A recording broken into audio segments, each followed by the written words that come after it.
let's have a conversation. Hey y'all, sorry I'm late. Um I'm late and also I'm gonna be leaving early. So it's just a busy day, so I don't have that much time at the moment. But I did want to hop on and give you guys as much of an update as I could. So for those who don't know who won, well, you know what page you're on, but regardless of that, if you don't like spoilers and you don't want to know who won, feel free to hop off this live. But for everyone else that can't stand waiting 3-4 days in between episodes, the winner of the HOH competition was Miss Felicia. Now it's funny because last night when I was on, everyone was like, "Who would you like to see win?" And I said, "Who would I like to see win the next HOH?" And I was like, two people that I would love to see win the next HOH, Miss Felicia or Mimi. And one of the two of them won, and the one that won was the one that I expected the least out of the two. But I was so glad when I woke up this morning and saw that she had won. I was living for all of her reactions when she was having a conversation with herself in the HOH room, and when she was like, Hisam is going through the back door. They thought I wasn't going to win, but I'm going to win this thing. I'm going to be sitting in that seat on that finale night. And I'm like, yes, I believe it's a possibility, to be quite honest. Because at first, traditionally, older players, typically they're liked, not always, but most of the time, the cast likes them, but the cast usually doesn't include them in any groups. But I feel like one of Jared's best moves, as much as everyone can talk down about Jared's game, and I've done so too, one of Jared's best moves is this Mama Sari and uh Mama Felicia thing. I feel like he pretty much started that, or I don't know if he's the first one to say it, but I know that whether he's the first or not, he popularized it. And the pairing of like Felicia and Sari is something that gives Felicia an in. So like the brown sugar babes, and then the final two that she has with Sari, everything for her is kind of surrounded by that. Most of the older people just make it to jury. And yeah, and the thing is with this one, there's multiple older people that band together, because usually it's so much better than, like, I hate to even use him as an example because I don't like to speak about him, but the guy from last year, that's what I'll call him, the older male cast member from last year was an outlier. And I think that Nicole is in her 40s, if I'm not mistaken. Nicole from last season, I think she's in her 40s. So normally they have like one or two, and then the younger ones just pick them off.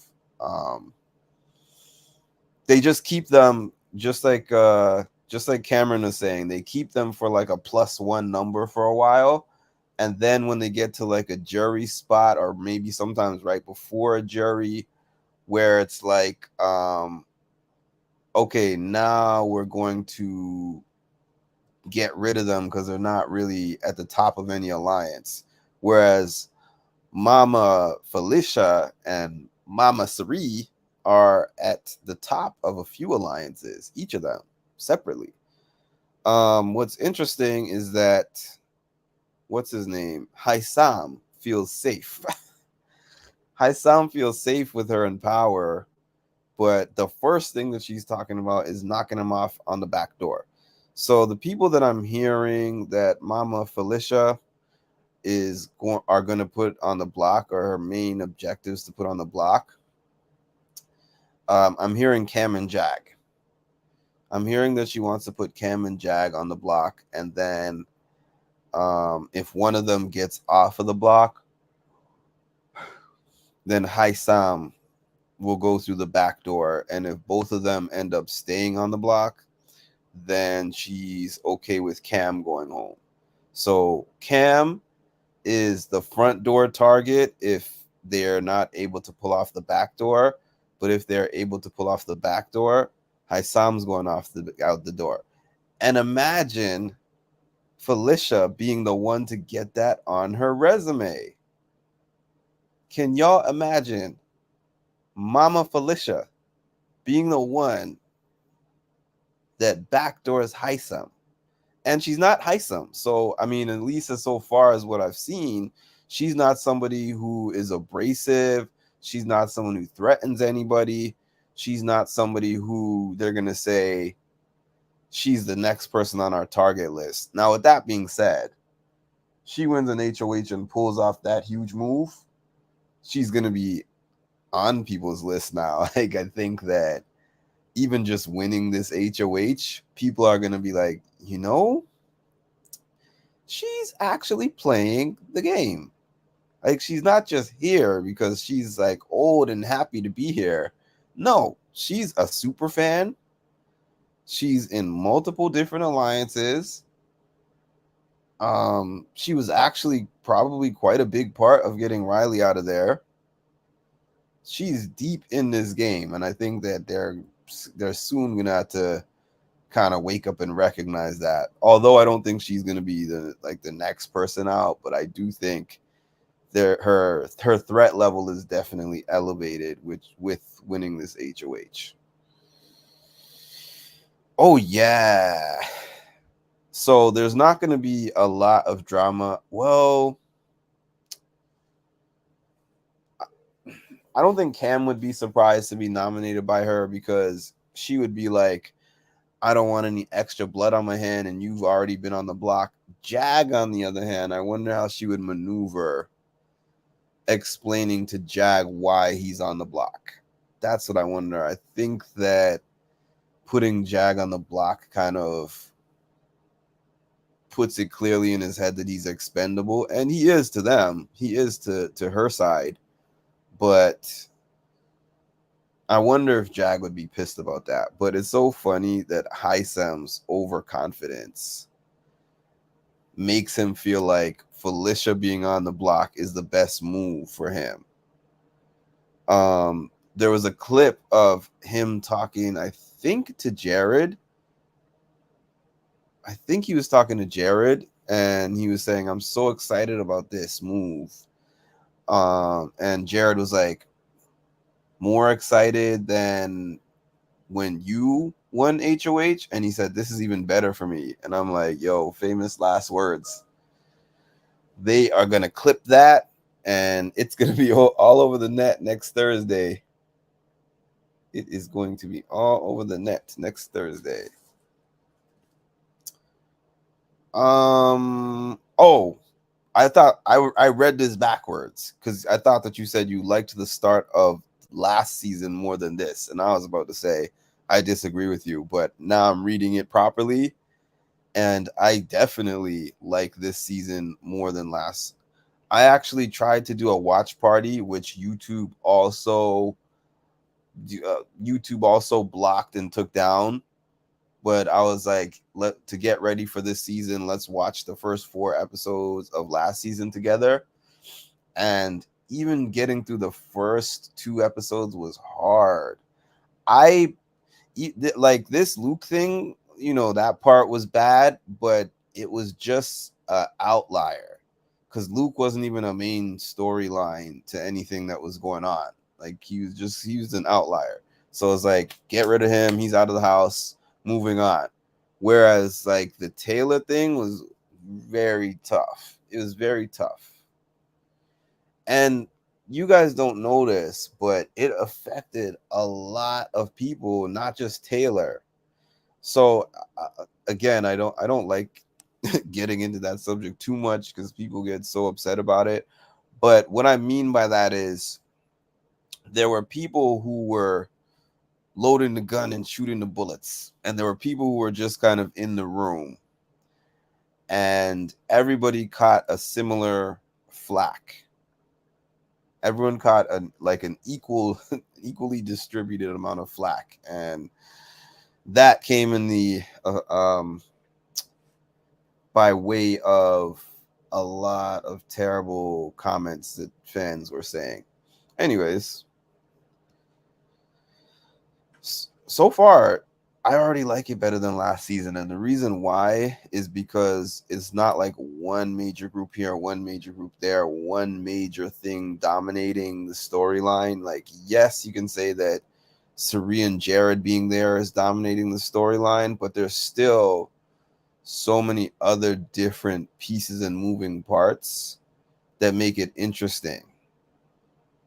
That's just, I mean, that is kind of the theme, the big twist of the season. However, there's many different things going on that make it a really interesting season for me, and I am already liking it way more than last. Way more than last. Like, look at this. We got a deaf Olympian on the show. We got a 63-year-old vet who's like a super fan. We got a 4-time Survivor player. We've got a mother and son in there. We got somebody from Australia. We have got a social media influencer. We've got everything. We've got a brother of a Survivor player. Like, there's so many potential twists and turns and storylines. Like, you're so right. When this veto happens, if the veto happens to be somebody wins the veto and comes down and Hisam goes up, oh my goodness. Those live feeds are going to be amazing. Because he would never expect Felicia to put that knife in his back. But that is exactly what her plan is. Oh, man. I'm excited just thinking about it. When is the Power of Veto played anyways? Saturday? Or is it today? Oh yeah, is that not today? Like, or is today the noms and another day, what, Saturday is the veto? I get mixed up. With that. And so many people carry the sentiments of thank goodness Taylor won and stayed in the house. Otherwise, they would have considered that one of the worst Big Brother seasons of all time. I mean, some people still do consider it one of the worst Big Brother seasons of all time, but it would have been like a no debate type of thing. Like, this is the worst season of all time. If Paloma had stayed in there and Taylor had gone out, it would have been remembered for being just a terrible season. And she did carry it. I mean, I was so into it because of Taylor. I kept watching because of Taylor. If Taylor had gone out, oh Lord, I would have had a hard time finishing the season. I really would have. I felt so much fear every time she was on the block. Saturday or Sunday. Oh, okay. So today would be the HOH ceremony. So there's not necessarily going to be the fireworks, but I am interested to see how Jag reacts if she does end up putting Jag up. Because I know Jag was already frustrated with the way things are going. Hisam for the backdoor. That's the plan. Felicia said that's her plan. She said I'm going to pull off the biggest move of the season. Hisam through the back door. And I'm for it. Oh my goodness. He would be like, how did this happen? Oh, this would be like, how did this happen?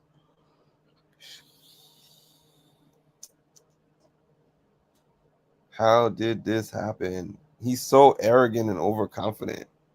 I think that he felt like I'm only going to be going up if maybe Jagger Blue, or maybe even Matt go up. I saw a clip of Matt crying when he was talking about Riley. I have to see Riley's full exit interview because I heard that in her exit interview by what's her name? I forgot the name of this lady, but the lady who does their exit interviews. Uh, she asked about whether she would be in a relationship with Matt. So I'm curious to know what she says about that. Because the last memory in my mind is him being like, I like you, I really like you, and I find you attractive. And her being like, "Ah, cute puppy. Come here, let me give you a hug."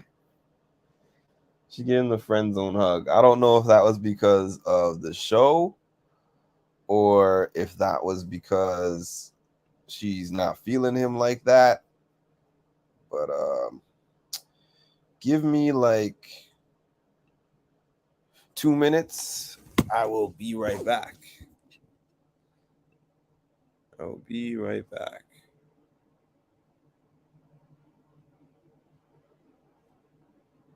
In this society, though, especially with hey baby, you just want a hug? Yeah. In this society where we got so many, here, come here. We got so many people that are so quick to like just point out your deficits. Like, oh, you got all this in your pocket, all this in your cup, or you don't have enough in your cup, your teeth are too yellow, your pecs are not peckable or not impeccable, Not whatever impeccable. I like that. whatever the thing is that one can point out that just ain't enough. At the end of the day, it's only you. It's just you. It's you and your heart. It's you and what you want to leave behind. For me, it's me and all of them, of course. You got to be able to drink what you put in your cup. You got to be able to be all right with it. Some days, like I said, you may feel empty, but remember, you're not, because you're alive. You're still here to take breaths and help Yes. people out. And I remember, when you wrote to me that day and you were going through some things, it was really, really tough. It's like sometimes if people just open up their hearts to respond when people write them, just be responsive, not just, oh, this was great, thank you, or I hope you feel better, or TTYL only. Yeah. It's like respond to a person as if you were going to respond to yourself. So some of that was for you, Mark, and then some of it was for me, just to be reminded that, you know, when sometimes we can itemize our lives in ways that are just really unfair to ourselves. We got a whole lot more than what we give ourselves credit for. And there's somebody out there that wishes they could be you.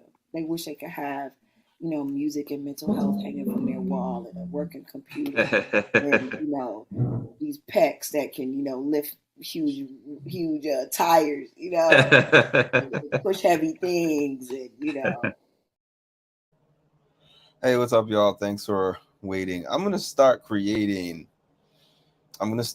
commercial breaks for when I had to step away from the computer, and I'm gonna have them like different times, different things. Maybe sometimes it'll be like a piece of a conversation that I had, or maybe sometimes it'll just be like a quick mental health topic break that I play for like 2 minutes, or it might be like some musical piece. I have a lot of different things that are always in my head. Is just finding the time to sit down and do them. But it would have to be a day when I just set aside a big block of time to record those things all at once so that I could periodically place them in there. Anyways, that's just me thinking out loud. So imagine if we could have switched Hisam for Michael from last season. I think Michael could win this season. Hisam would do fairly well on 24. Let me think about that. So the first half of that, if Hisam was on season 24, he would be, let's see. So he would be on there. There would be Terrence on there and Nicole. Those would be the three people that are older. Terrence and Nicole right away kind of formed some kind of an alliance together, but it wasn't really that strong of an alliance. I think that they ended up kind of splitting later on down the line. Hisam is such a strong personality. I think he would not get along with Terrence. I don't think he would get along with Daniel. I don't think he'd get along with Nicole. Um, and then the younger people, I believe, the cool kids, that's what Tammy says. The cool kids, I think, on season 24, because there was so many young people and people in their 20s that I think they would not really include him, and he would be talking to them and expecting to command respect from them. And I don't think that that group was so. The first word that came to my mind is soft.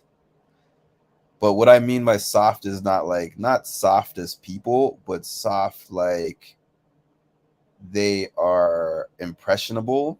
This group I'm talking about, season 25's young people, they're impressionable and they don't want to rock the boat. Season 24 people didn't care about rocking the boat. So I feel like they would be trying to get him out. They'd make no secret about it, and they'd try to get in a, they'd use the safety of their big group. And I think his Hisam would be out of there as soon as he didn't win. I don't think he'd be a part of any major alliances in that house. Now, Michael in this season, on the other hand, I think Michael would be great on this season because I think that he would approach a Felicia. He would approach like other super fans, and he would have a better rapport with them than he did with like Daniel and the people on his season. And I think that because he would have a better rapport with the people, I don't think he would have gone on the block right away. I definitely don't think Michael would be the first one to hit the block. He would be able to sit in the room and observe what everybody else is doing and kind of do like what Mimi is doing right now. And then he could play more of like an Xavier game where he only would like maybe in the end they might consider him that type of threat, but he could start turning on the W's then at that point instead of getting into this win or go home thing that he was in last year. And it's funny that when I met him at the premiere party, I asked him about that, and he said, man, as a super fan of the game and somebody who studied the game and thought and practiced all these different scenarios all these years in the event that I get in the game, he was like, I never thought I would be the person who has to win. He was like, I did not want to be the person who wins all these comps. And you know what else he said that surprised me? He said that he didn't think that he was going to be good at the comps because he was like, I was never athletic in school. I was not like a top person at doing all these different like physical comps and whatever. And then he said, I just got into Big Brother and just found out I have this random skill set to do all the Big Brother games well. So I thought that was kind of interesting. So that's a good question, Cameron. That was thought provoking. Hannah told me that she likes getting questions like that. I realized I also like getting questions like that because that's the part of the Big Brother game that I like. I like that in general. I like people. What I mean by that is I like observing people and seeing their tendencies and trying to guess or predict what would this person do in this scenario with these variables around them. That's so fun to me. If Felicia puts Cameron and Jag on the block and Hisam wins veto, let me read this again. Let me read this again, MC. If Felicia puts Cameron and Jag on the block, which it sounds like she's planning to do, and Hisam wins the veto and pulls Cam down, who do you think would be the replacement Nom? Oh, well, I've heard that if Jag gets pulled down, if Hisam wins the power veto, okay, and pulls Cam down, that's a good question. Hmm,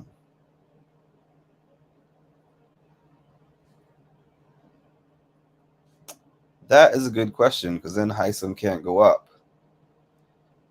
I don't know. I haven't actually watched the live feeds today. I just saw all the clips on Twitter, so I can make a guess, but it would just be a blind guess. Yeah, she won the HOH. She's the new sheriff in town.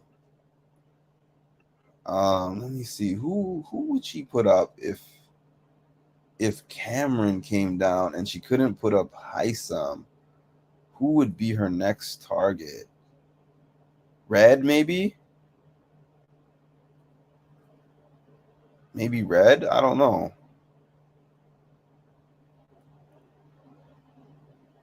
Maybe Red or maybe Blue.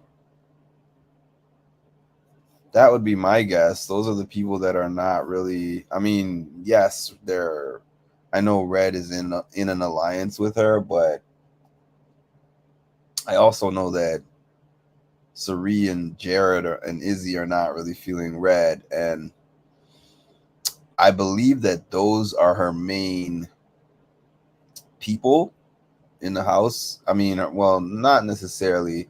I don't think necessarily Izzy and Jared, but like Sari is her main. I think her main person in the house, and by default, Izzy and Jared come with that. So I think that those are the main. Whoever is their enemies is her enemies. So that's what I would think.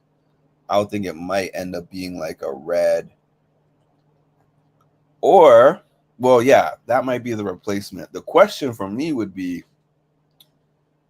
if that exact scenario happened that you just said, Hisam wins the power veto and takes down Cam, which makes both Hisam and Cam ineligible because those are her two choices of people to leave this week. Would the house turn their target on Jag? That's what I'm wondering. That's my question for y'all. Do you think that the house would turn their target to Jag? Because like I feel like with the way that they have split the house, um them one of those four winning, Felicia, Jared, Sari, or what's her name? Izzy winning was like vitally important. So I believe that if by some reason they can't and they end up that they can't put Hisam on the block, I think the Jag is a great option too. Um Hey Miss Snappy Kid. Let's see. Would Felicia put a fellow vet on the block? Of a fellow vet. When you say a vet, you mean like another older player?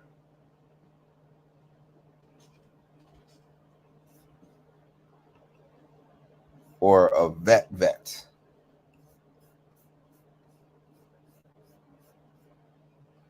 Yeah, so it's going to be a very interesting week.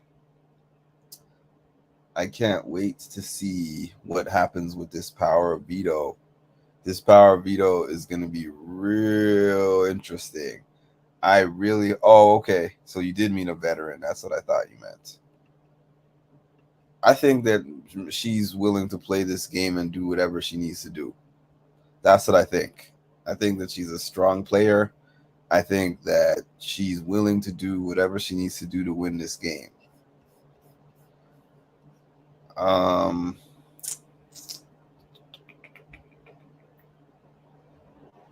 yeah, that's pretty much all I know for now. Those are the conversations that I've seen. I've seen like little clips. Like I said, I have not sat down and watched a whole bunch of live feed conversations. I just know from the Twitter clips that I've seen who her main targets are, which once again, Jag,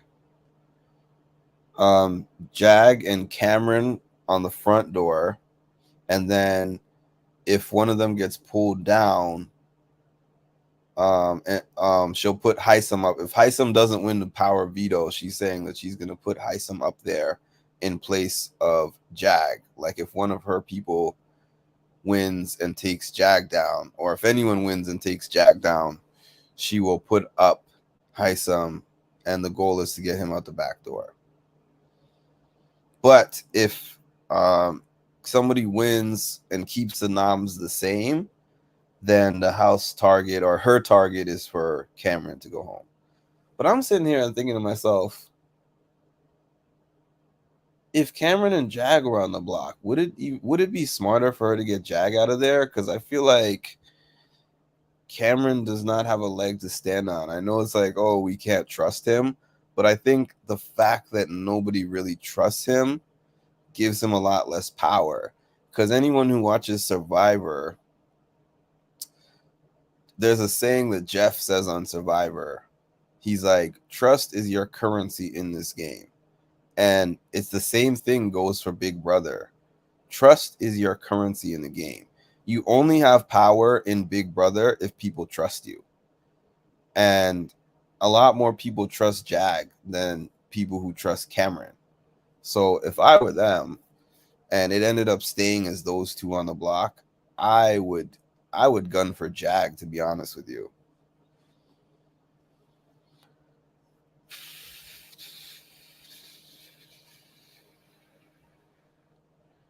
Ironically, red is a yeah. That so I guess that's what MC was saying to me, because she asked me who would be the replacement nom, and I said if it was who would be the replacement nom if specifically Hisam wins the power veto and takes Cameron off the block, and I said maybe red. So she was asking me, do I think that she would go for a fellow veteran? I don't know. I think that she would, but I don't know. The upcoming, I didn't. Well, I don't know because is this the one that are you talking about? The one that they already had just now?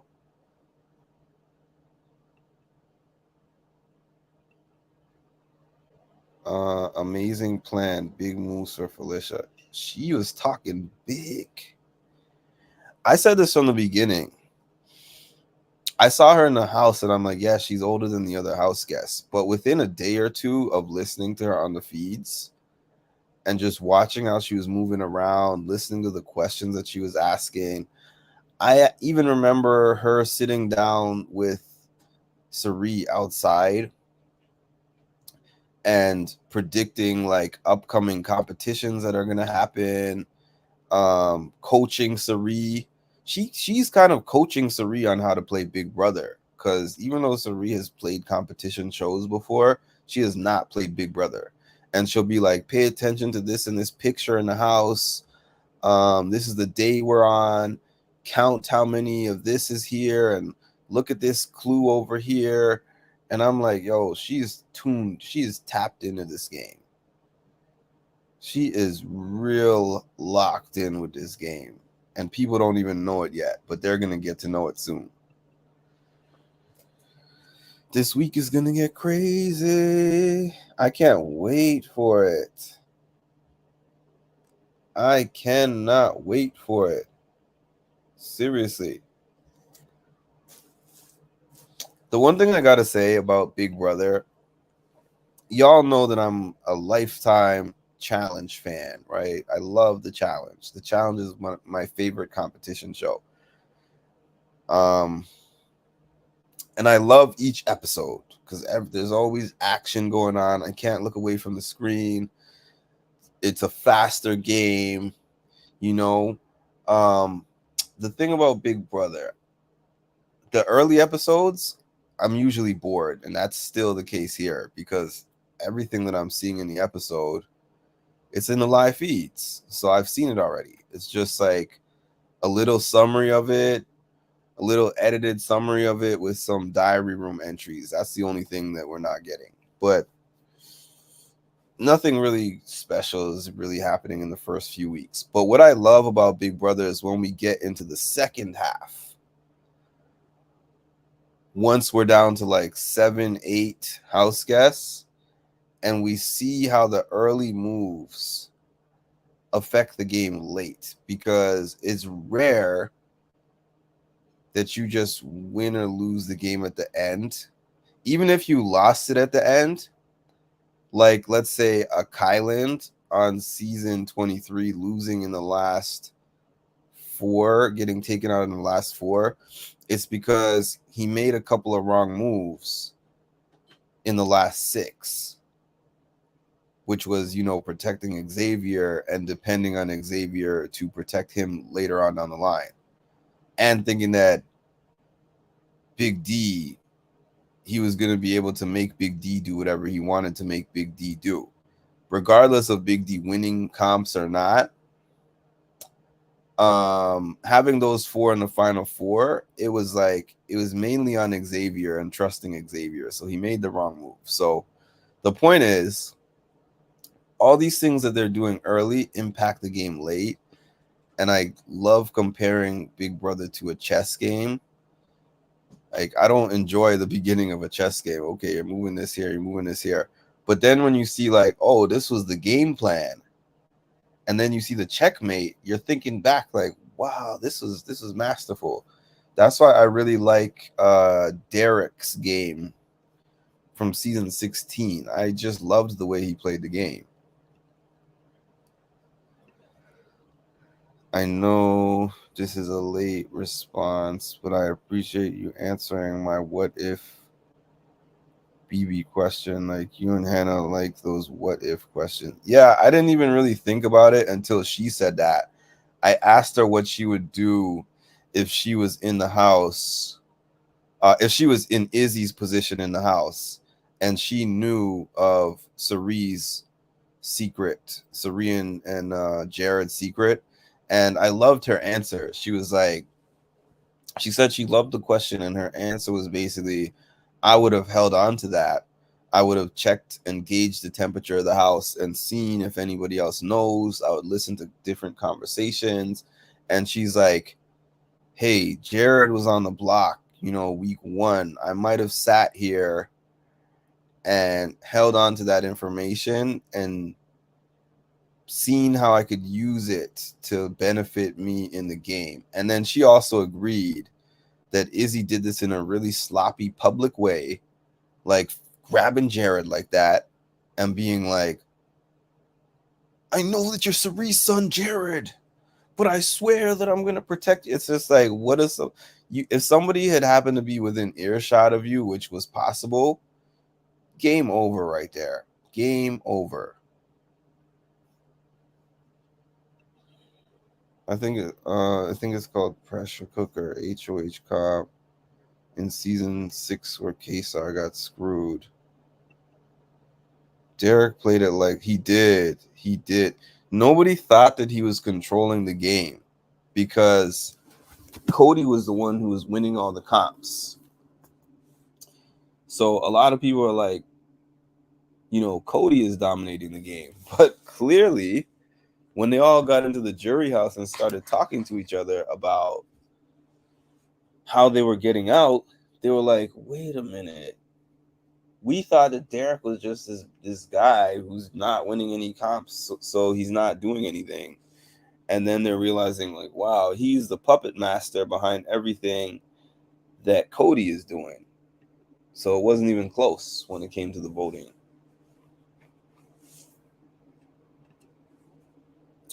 Yeah, because it's like you make all these moves in advance, and then you get down to the end, and it's like, boom, boom, boom, boom, boom. Those moves that you made in week 2, week 3, week 4, either won or lost you the game. Because it's a fine line between getting like 6th and getting 1st sometimes. Like little micro adjustments could have changed the whole game for you. Like, for instance, people saying that Taylor didn't deserve the win, she didn't have strategy or whatever. Her strategy when she got into the last like 3 or 4, maybe 5 even, was playing up the threat level of Turner to Monty. She kept doing this. Turner's such a big threat. Turner is such a big threat. He has more comp wins than me. He's got more power vetoes. He's got more HOHs. He's been part of these alliances that have taken all these people out of the house, blah, blah, blah. He has taken out Michael on his resume. Like she worked the social game to death by making Monty believe that she was so much of a lesser threat than Turner. So he had the power of to win or lose this game in his hands. Chose to take her with him.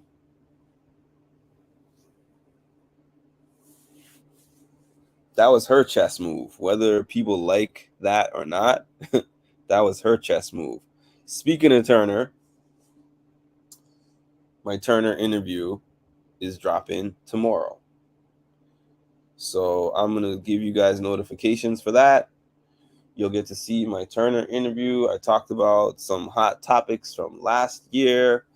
He talked to me about this season. He's tuned in. He's tuned into this season and he's been watching everything. He said he loves Izzy. He said he loves Izzy. I think he said he liked Riley. He had some comments, I wish I could have dropped it like back to back, but for the sake of not just throwing all my content out there at the same time, I have to space it out. So his interview is dropping tomorrow. What's it called? My interview with Sam from the Circle is going to drop the following week. And then finally, my interview with Shubham from the Circle is going to drop the week after that. So let's see. Yeah, that's 3 weeks. I'm going to have 3 interviews in a row that I'm going to be throwing up here. Monty was so cocky, he thought he was going to win with flying colors. Oh, a tidbit about Turner, too. Turner was a really good, underrated BB player. A tidbit about Turner is that himself, Hannah, who was the other person? I can't remember the third, but there was 3 people, him, Hannah, and somebody else, that were alternates for this current season of the challenge. And they got told at the last minute that they were not selected. So he actually wanted to be on the challenge, and he said he's keeping himself in shape to be on the challenge, whereas Hannah said it's a one and done situation. She doesn't see herself ever going on the challenge now. And truthfully, I don't see her as a challenge player, but I think that she would have gone on this season mainly because she has her friends on there. She's got Alyssa, she's got Tiffany. There's like several people on this current season that she's friends with, but I don't think that she like the challenge is more of a physical game than Big Brother. So I personally wouldn't think that she would do that great on the season. However, she would be on a few episodes because I don't think she would really be anyone's first choice. But you get her in some like physical thing against Tori, or one of these Desi, like one of these tough challenge people, and she's gonna be out. um, yeah, he's so funny. He's so funny. I wished that I could have put that interview out closer to when I did it because that's been done for about 2 to 3 weeks. But there was a hold up with this Sam footage, and I kept waiting and waiting for this Sam footage. I learned a lesson about that, by the way, y'all. But there was a big hold up for this Sam footage, and that's the reason why I want to put it out in order, because Sam has been waiting on this to drop for a month and a month plus, like a month and a half. So I'm actually going to be dropping it close to what would have been my dad's birthday. My dad's birthday would have been August 29th. And I'm going to be dropping that interview. I think I said the 26th. Yeah. Anna wanted to be on the challenge. I can't see her on the show, but I couldn't see. Yeah, I mean, yeah, I mean, Tiffany. Yeah, I'm thinking of what to say because so I like Tiffany, and I think that she's good TV always. Maybe she surprised me and she won this season, but I see her as middle of the pack for the challenge, and but she's somebody with a very good social game, which might make her last till about the middle of the show. But actually, on the Challenge USA 1, people were so scared of her as a social player that they got her out earlier rather than later.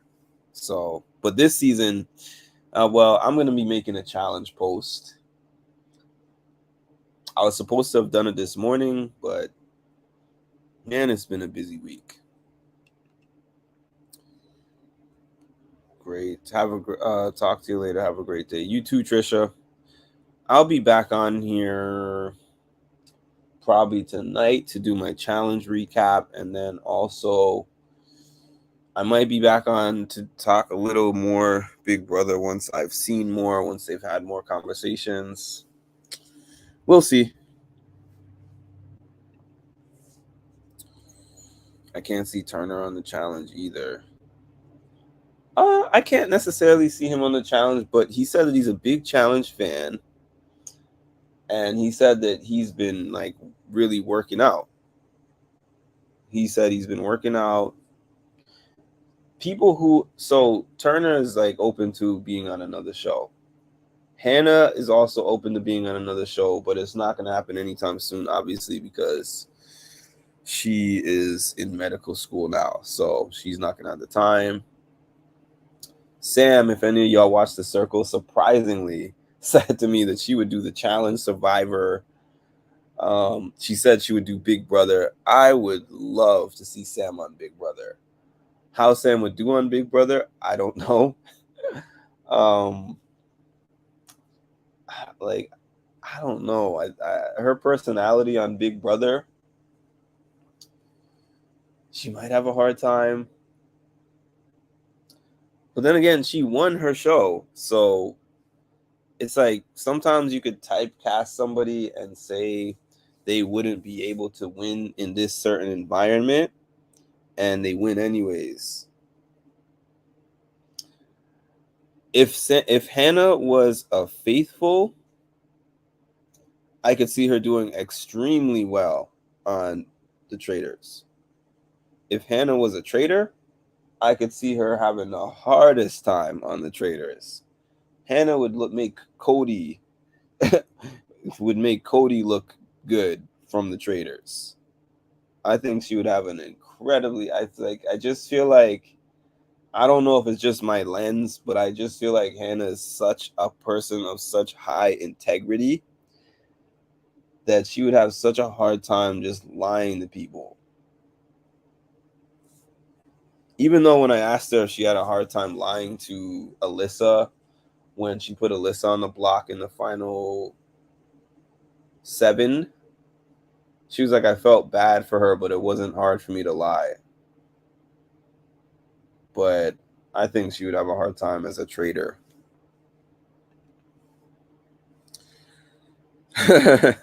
Tori would be in a showmance instantly. Tori would probably be with Matt right now. Tori would be snuggling up with Matt. Um, she would be very good at the competitions. She would have to downplay how good she is at the competitions. Socially, I don't know. Like I actually think that Tori might be decent on Big Brother. There's a lot of those challenge players that I could never see being good on Big Brother, but I think Tori could be decent on Big Brother. Well, that's the thing. Tori would. The problem is that they would know who Tori is. But if Tori came on there as we know Tori, but they don't know who Tori is, I think that she could do pretty good on Big Brother if they didn't know who she is. But they do. So Tori, as the person who's coming from the challenge, would have a hard time because they would know what to expect from her. Tori would play. Yeah, that's a good comparison. It's funny because most of the Big Brother players say that they want to do the challenge, but very few of the challenge players say they would want to do Big Brother. Like all the challenge players that I have asked, "Hey, would you ever do Big Brother?" They're like, "Hell no." But all the Big Brother people that I've asked are like, "Yeah, I would definitely want to be on the challenge." And like the Big Brother people that I've interviewed or asked, like I asked Hannah, I asked Alyssa Lopez, I asked Enzo, I asked Monty when I saw him, I asked Turner, I asked a whole bunch of them.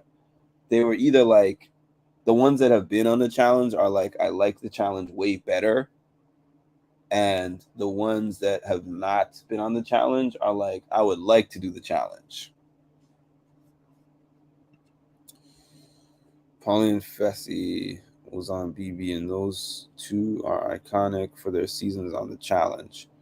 Especially Fessy, because I feel like Fessy was not really all that big of a deal on Big Brother, honestly.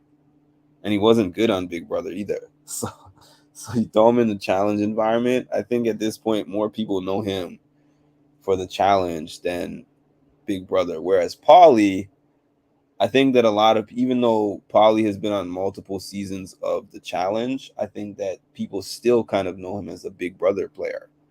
Because even though he didn't win the season, man, did he have some like viral, like his fights with Devon, his relationship with Zakia, like the whole frenemy situation with him and Paul. Paulie had some memorable Big Brother moments that people still remember him for. Which, by the way, shout out to Paulie. I met Paulie last November. Pretty cool guy.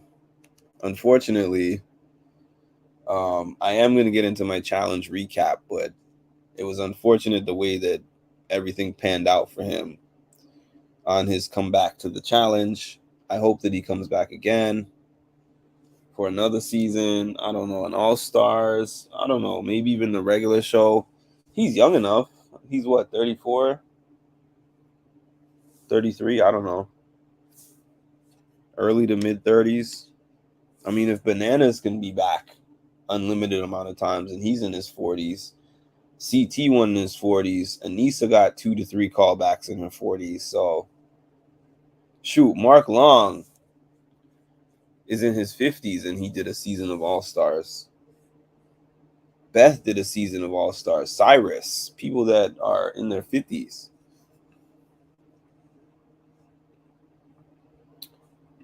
You got a point with Polly. So I'm going to be on for like another 5 minutes. You got any questions for me? Throw them out there and I'll answer them the best as I can. Mark Long is definitely a legend. And he's in great shape. I hope to be in that type of I'm not even in his type of shape now, and he's got 15, 16 years on me.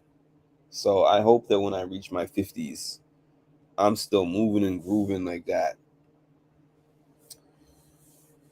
It's only episode 2, but I mean, I can't really say he's doing good or bad. He's doing fine, it seems like. He's fitting in fine.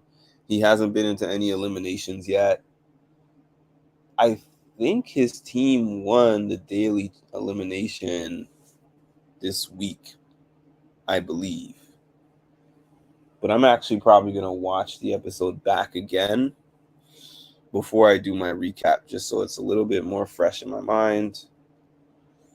But it was a good episode. I liked it. Very solid episode.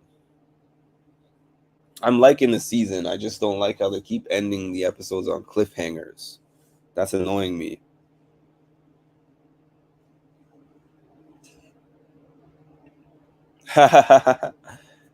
Well, if you're talking about Alyssa from last season, her and Tyler had a thing. They haven't gotten to this part yet, but they showed it in the trailer. Alyssa and Tyler making out. So I know that whenever that airs, it's going to be drama. It is going to be drama. Because it's always drama when somebody dates somebody from the reality TV fraternity community, because they all end up at the same events together. So it's like it's drama when you break up with somebody from that community and get with somebody else from the same pool on TV at that. So it's just like if you got any of you guys follow the challenge, Johnny Bananas, Morgan, I forgot what show Morgan is from. I forgot what show Morgan is from, but Morgan got with Jay from Survivor and left Jay to get with Johnny Bananas. And I've heard that was a dramatic thing. That's what's missing on this year's BB. I love showmances. Well, we all love showmances because look how much the ratings blew up when Monty and Taylor were hooking up last year. I was on like Monty and Taylor watch. Breaking news, like something crazy happened. This year, the Matt and Riley thing is gone because Riley's gone. The only other real potential thing that looks like it might happen or could happen is Jared and Blue, but a lot of people are saying they aren't really feeling that one. I was feeling it, to be honest with you, but the conversation that they had, the relationship conversation they had, gave me like Monty Taylor in the tub vibes. So they need to put Hisam. I would love to see Hisam and Riley on the chat. Yo, Riley is perfect for the challenge. I mean, they would both be good at the challenge, but Riley is just the perfect combination. The flirty bartender that is also athletic and strong. Like, she has the potential to have just the perfect amount of drama, hookups, fights, winning comps. I would love Riley on the challenge. Yeah, it's Jared and Blue. That's the only hope. They're our dying hope. They are our one hope left that I know of. I don't think there's anyone else. A lot of them aren't single, and like Izzy's not single, Nicole's not single, Cerie's not single, Mama Faye is not single, Red's not single. They got a lot of married and boot up people on this season. Who else? Who else? Corey is not really a candidate. I mean, I'm not saying nobody likes Corey. I'm just saying there's so few single people, and the single people don't like him. So, and they would be like weird matches.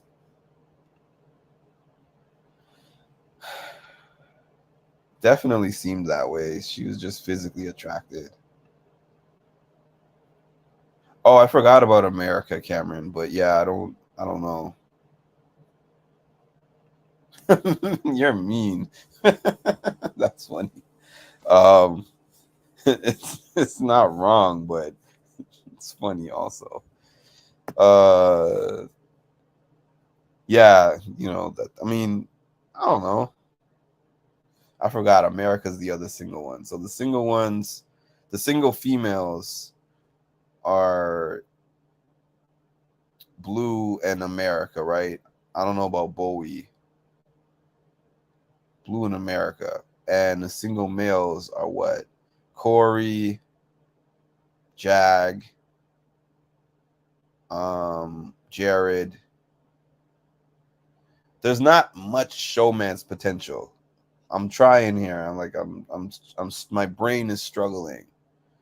My brain is struggling to see who could potentially be a showmance, but outside of Blue and Jared, if that doesn't happen, we might be showmance free. Hate to break it to y'all, because I love showmances too. Because it's so funny, like, what makes showmances interesting to me on Big Brother in particular is that they usually come on there and they're like, I don't want to get in a showmance because it affects my game. And I don't want to be the person who ends up throwing my game away for a showmance, right?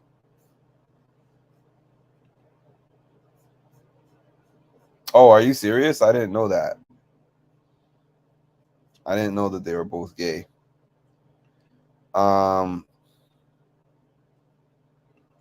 Mimi is not single. Mimi is married. What was I gonna say? What was I gonna say? Oh yeah. So what ends up happening a lot of the times is that the longer you're in the house and the longer you are separated from anyone else in the outside world, if you have even like a spark with somebody, day 1, day 5, day 10, you're like, I'm good. I can resist this. Day 15, day 20, day 25, day 30, 40. Then you're like, I'm a month and a half deep in this house.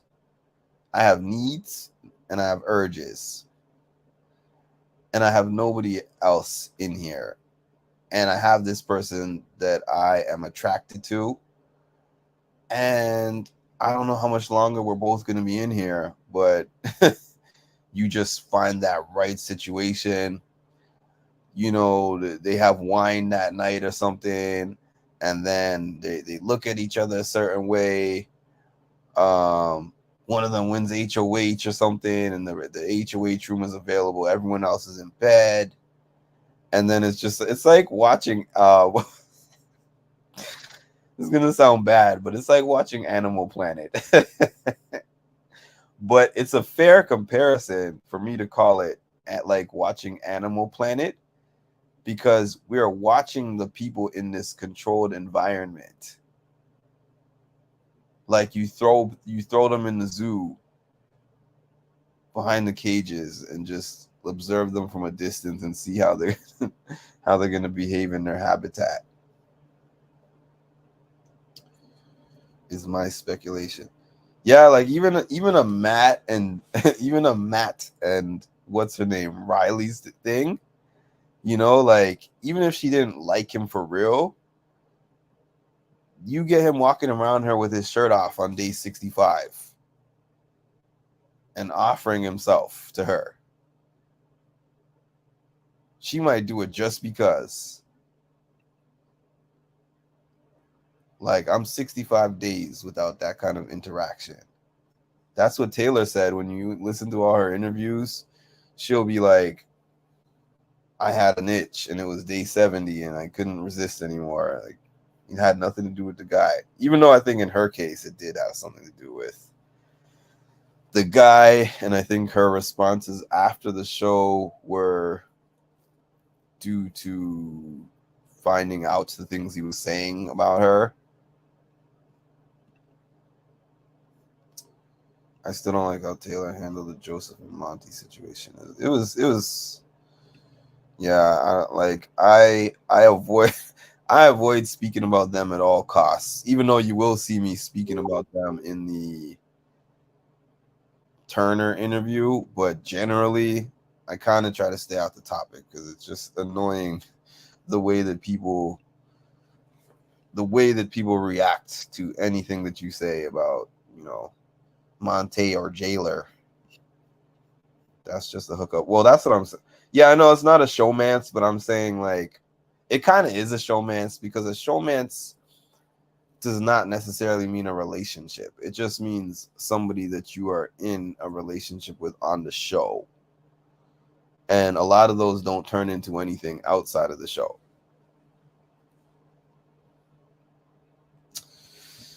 But anyways, ladies and gentlemen, it's been real.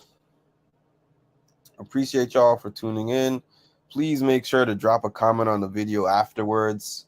Even if you're here in the comment section, on the live comment section, drop a comment on the video after it posts, because that helps with the algorithms. You know YouTube hates me, so help me out here. Help me bust the YouTube algorithm.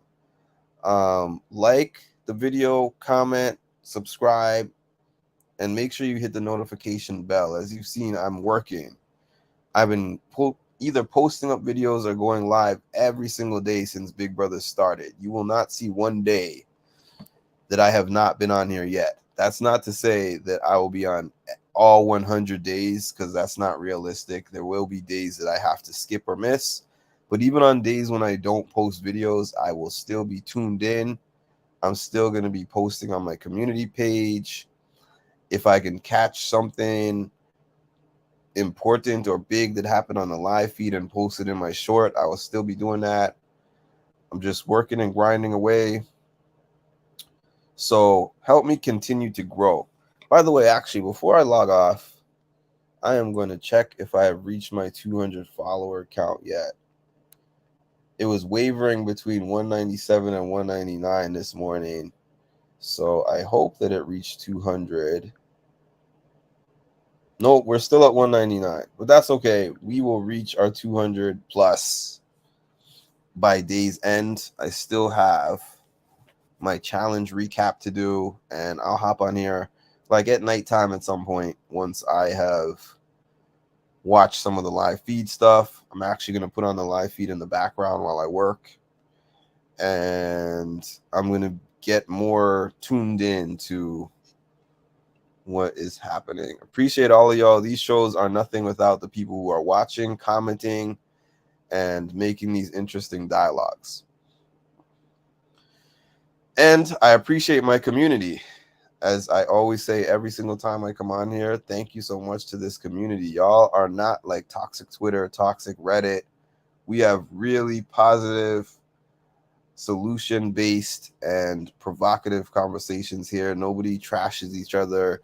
We don't have to say like really negative, nasty things about house guests or people that we hate or don't like. They don't resonate with us. I appreciate all of y'all for that. And I will talk to all of you again soon. So you literally were one of my very first followers. And then when you followed me and I, followed back, I was like, this dude is cool. Like, if they say talk to your manager, you just say, you know what, talk to the hand. You don't need to be on my podcast.